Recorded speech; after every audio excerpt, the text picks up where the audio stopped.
विधिमंडळ परिसरामध्ये जाऊयात। काँग्रेसच्या वतीने आंदोलन केलं जाते। विजय वडेट्टीवार बोलतात। आपल्या सोबत विरोधी पक्ष नेते विजय वडेट्टीवार आहे। सर, आज शेवटच्या आठवड्याला सुरुवात झालेली आहे, आंदोलन करताय, काय नेमका विषय? नाही, हे राज्य आता उडता पंजाब सारखा उडता महाराष्ट्र झालेला आहे। या महाराष्ट्र आता पूर्ण ड्रग्सचा अड्डा झालेला आहे। पूर्ण सत्ताधारी या ड्रग्स माफियांना पाठीमागे खंबीरपणे उभे आहेत। यांचं संरक्षण केलं जात आहे। या धंद्यामध्ये राजकारणी सत्तेतील मंडळी गुंतलेली आहेत, त्यांचा सहभाग आहे। त्यांना वाचवण्याचे प्रयत्न सुरू आहेत।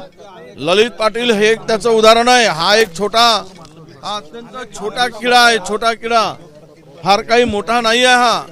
असे या राज्यामध्ये पूर्ण ड्रग्स आणि अंमली पदार्थांनी संपूर्ण महाराष्ट्र आता उजाडून टाकला आहे, म्हणजे उद्ध्वस्त झाला आहे। अशा स्थितीत या महाराष्ट्रामधील लोकांना या ड्रग्स पासून संरक्षण मिळालं पाहिजे। पण सरकारची भूमिका मात्र अत्यंत लेचीपेची आहे। सरकारची भूमिका त्यांना पाठीशी घालण्याची आहे। त्यासाठी या संपूर्ण निषेध आणि या सर्व प्रकरणाची निपक्ष चौकशी होणे अपेक्षित आहे। त्यावेळेस तुम्ही मागच्या आठवड्यामध्ये आरोप केले, तर त्यावेळेस कुठेतरी महाविकास आघाडीकडे धागेदोरे जे आहे ते निघताना जे आहे ते आरोप केले पाहिजे। आम्हाला तोंड उघडलं तर याचे धागेदोरे कुठपर्यंत जातील?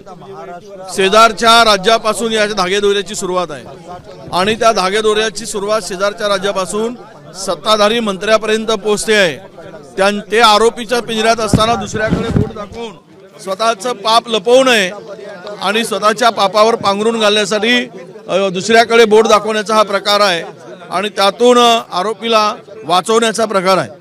शेवटचा प्रश्न, मराठा आरक्षण असेल किंवा अगदी अवकाळी पाऊस असेल, मदतीची घोषणा झालेली नाहीये, कसं बघते याकडे? नाही, नक्कीच या सगळ्या विषयावर आता हा शेवटचा आठवडा आहे। मी शेतकऱ्याच्या प्रश्नाला उत्तर मिळालं नाही, आम्ही त्याला निंदाजनक प्रस्ताव दिलेला आहे। नक्कीच आपण शेतकरी असेल, अवकाळी प्रश्न असेल, यावरती उत्तर मिळालं नाही म्हणून निंदाजनक जे आहे ते उत्तर दिलेलं आहे। आणि कुठेतरी आज पाहतो आपण ललित पाटील प्रकरणावरती विरोधक आक्रमक झालेले आहे। सभागृहाच्या बाहेर जे आहे ते आंदोलन सुरू झालेलं आपल्याला पाहायला मिळतंय। कॅमेरामन प्रशांत माने, राजसुने, एबीपी माझा, नागपूर।